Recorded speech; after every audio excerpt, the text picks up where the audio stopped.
बच्चों को बता दिए कि आज हम वापस आ रहे हैं? नहीं बताया, थोड़ा मिस करने दो उन्हें। मुझे तो लग रहा है वो लोग बहुत मिस कर रहे हैं हमें। मुझे तीनों बहुत याद आ रही हैं। पहली बार उनके बगैर इतने दिन तक अकेली रही हूँ ना। मैं भी बहुत मिस कर रहा हूँ। मैं उन्हें हर वक्त ही मिस करता रहा हूँ बस।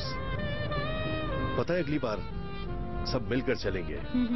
जरूर, बीना को भी लेकर आएंगे। तब तक वो चलने भी लगेगी। हाँ।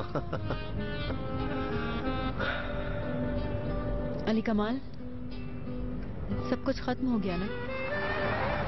दोबारा तो नहीं जाओगे? सब खत्म हो गया फसू।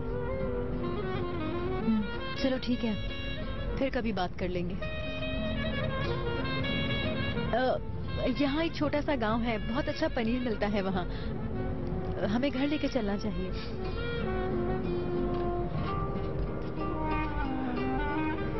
ले लेते हैं।